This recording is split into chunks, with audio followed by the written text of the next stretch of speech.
आज की क्लास का हमारा जो सबसे पहला टॉपिक है वो है एनसीईआरटी सॉल्यूशन एक्सरसाइज का। तो इसमें हम थोड़ा और आगे बढ़ते हैं। क्वेश्चन नंबर 10.20 थोड़ा हम अल्टरनेट क्वेश्चन कर रहे हैं, स्किप कर करके उनको भी कराएंगे जो बीच में रह चुके हैं, बट थोड़े जो एक टाइप के क्वेश्चन हैं उनको पहले सोल्व कर लेते हैं। तो सबसे पहले हम क्वेश्चन को रीड करते हैं, क्योंकि क्वेश्चन को रीड करने से ही हमारा आधा आंसर सोल्व हो जाता है। ये कह रहा है the treatment of alkyl chloride with aqueous KOH led to formation of alcohol, but in the presence of alcoholic KOH it give alkene as a major product, explain why. तो आप देखो, हम इसको ऐसे समझते हैं भाई, ये हमारे पास कोई भी एक एल्काइल हैलाइड है। अगर हम इसको किससे ट्रीट करते हैं, एक्वस KOH से ट्रीट करते हैं, तो ये क्या बनता है, अल्कोहल बनता है।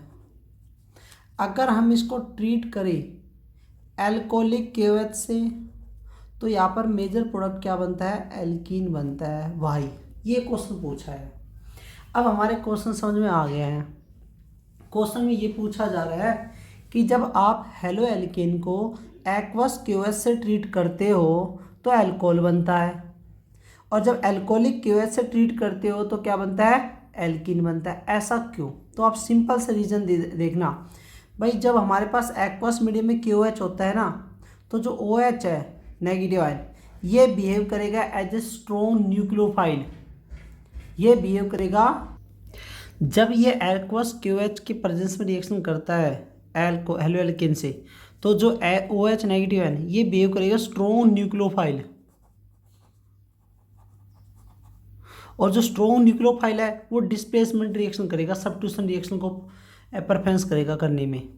बट जब एल्कोहलिक KOH लेते हैं, जब हम एल्कोहलिक KOH लेते हैं, तो यहाँ पर OH नेगेटिव आयन है एल्कोहलिक मीडियम में, ये बेस के जैसे बिहेव करेगा, स्ट्रॉन्ग बेस, ब्रोनेस्टेड बेस के जैसे बिहेव करेगा। और जो ब्रोनेस्टेड बेस के अकॉर्डिंग ये H पॉजिटिव आयन को क्या करते हैं, अट्रैक्ट करते हैं, एक्सेप्ट करते हैं। तो जब आपको पता चल गया जब ये बेस की तरह बिहेव करेगा, तो ये हेलो एल्केन के बीटा पोजीशन से क्या करेगा, एक H पॉजिटिव आयन को अट्रैक्ट करेगा, तो एल्कीन बना देगा। तो आप लोगों को समझ में आ गया होगा इस क्वेश्चन का आंसर क्या लिखना है। बस आपको इतना ही लिखना है, aqueous KOH treat with alkyl halide to give alcohol because OH negative ion behave as a strong nucleophile, but treated with alcoholic KOH it give alkene because OH negative ion behave as a strong base, bronested base, that reason it is give alkene। Next question हमारे पास है 10.16, आपको screen पे दिखाई दे रहा होगा। SN2 order के according हमें क्या करना है, अरेंज करना है। हमारे पास कुछ एल्काइल हैलाइड गिवन है, उनको अरेंज करना है। SN2 रिएक्शन मैकेनिज्म कह दो, डिस्प्लेसमेंट रिएक्शन कह दो, एक ही बात है। डिस्प्लेसमेंट का मतलब सब्स्टिट्यूशन ही होता है। तो उसके अकॉर्डिंग हमें क्या करना है, इसको अरेंज करना है। तो सबसे पहला इसका फर्स्ट पार्ट है, ये कह रहा है 2 ब्रोमो,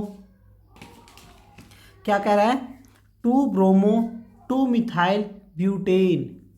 तो आप इसका जो स्ट्रक्चर बनाओगे, ब्यूट का मतलब क्या होता है, 4 कार्बन, तो ऐसे बनाओगे 1 2 3 4, तो 2 पे क्या है, Br है, और 2 पे क्या है, मिथाइल है। फिर आप बनाओगे 1 ब्रोमो पेंटेन, पेंट का मतलब कितने कार्बन, 5 कार्बन, और 1 पे क्या लगा दिया, Br लगा दिया। फिर आप कहोगे 2 ब्रोमो पेंटेन, तो 5 कार्बन होता है पेंट का मतलब, और 2 नंबर पे क्या लगा दो, Br लगाओगे। तो मैंने आपको पीछे भी क्लासेस में बताया है, SN2 रिएक्शन के अकॉर्डिंग जो ऑर्डर होता है वो 123 का ऑर्डर होता है। सबसे पहले प्राइमरी, फिर सेकेंडरी, फिर टर्सरी। अगर एक से ज़्यादा प्राइमरी आ जाए या सेकेंडरी आ जाए, तो वहाँ पर हम देखते हैं बल्कि ग्रुप, स्ट्रेक हिंड्रेंस देखते हैं। तो जिसमें जितना ज़्यादा स्ट्रेक हिंड्रेंस होगा वो उतना ही SN2 के अकॉर्डिंग कम रिएक्टिव होगा। तो आप खुद देखो, ये हमारे पास सेकेंडरी है, ये हमारे पास प्राइमरी है, और ये हमारे पास कौन सा है, टर्सरी है। तो आपको पता है सबसे पहले नंबर पे ये रिएक्शन देगा फास्ट, फिर दूसरे नंबर पे ये वाला रिएक्शन फास्ट देगा, फिर ये तीसरे नंबर पे ये देगा। तो आपको समझ में आ गया होगा कि हमें आंसर कैसे लिखना है। सबसे पहले देखो ऑर्डर लिखना है, इंक्रीजिंग ऑर्डर लिख दो, कैसे लिख दो, डिक्रीजिंग ऑर्डर लिख दो, बट आपका ऑर्डर क्या होना चाहिए, करेक्ट होना चाहिए, तो आपका आंसर करेक्ट माना जाएगा। जब तक आप इसका स्ट्रक्चर ओपन नहीं करके लिखोगे तब तक आपका आंसर करेक्ट होने के चांस बहुत कम हो जाएंगे। जितना आप स्ट्रक्चर ओपन करके लिखोगे आपको ईजिली समझ में आएगा, आपको स्ट्रिंग हिंड्रेंस पता चलेगा और आपको प्राइमरी सेकेंडरी का भी पता चल जाएगा। नेक्स्ट है इसका 1 ब्रोमो 3 मिथाइल ब्यूटेन। 1 पे देखो, ब्यूट का मतलब कितने हो गए, 4 कार्बन हो गए। 1 पे क्या है, ब्रोमो है, और 3 पे क्या है, मिथाइल, 1 2 3। ऐसे है 2 ब्रोमो 2 मिथाइल ब्यूटेन, 1 2 3 4, 2 पे ब्रोमो है और 2 पे क्या है, मिथाइल है। ऐसे 3 ब्रोमो 2 मिथाइल ब्यूटेन है, 1 2 3 4, 3 पे क्या है, ब्रोमो आ गया और 2 पे क्या आ गया, मिथाइल आ गया। तो हमने ये अरेंज कर दिया। अब सेम ऑर्डर है, आपको देखना कौन से प्राइमरी कौन से सेकेंडरी। तो आप देखोगे ये सेकेंडरी है, आप देखोगे ये टर्सरी है, और आप इसको देखोगे तो ये कौन सा है, प्राइमरी है। तो आपको इसमें कोई ज़्यादा सोचने की ज़रूरत नहीं है अरेंज करने के लिए, आप सिंपली बता सकते हो प्राइमरी सेकेंडरी टर्सरी के बेसिस पे भी। तो आपको पता है सबसे ज़्यादा रिएक्टिव कौन होगा, ये वाला SN2 के अकॉर्डिंग, क्योंकि प्राइमरी है। फिर ये सेकेंडरी है तो ये सबसे ज़्यादा है। फिर लास्ट में कौन सा आएगा, टर्सरी आएगा, क्योंकि हमारे पास जो ऑर्डर है 123 का होता है, प्राइमरी सेकेंडरी और टर्सरी वाला।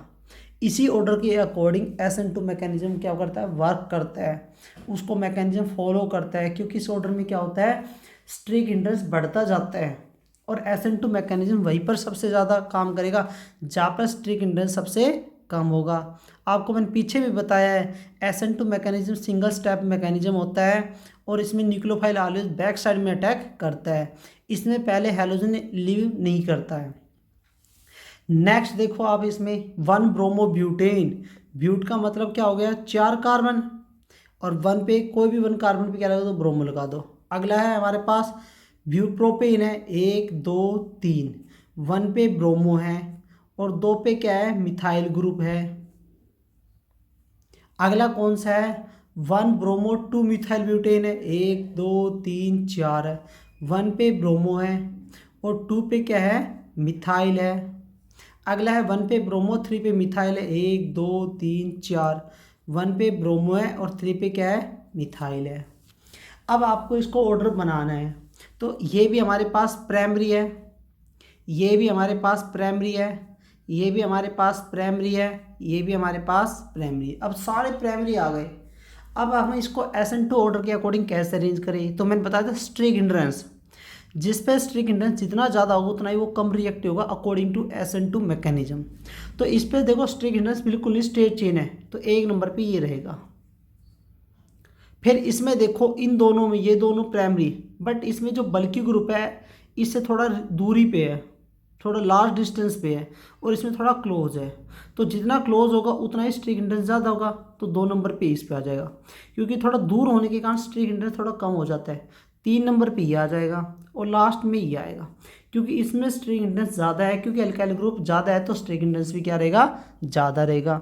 तो इस ऑर्डर से आप इसको ईजिली क्या कर सकते हो, अरेंज कर सकते हो।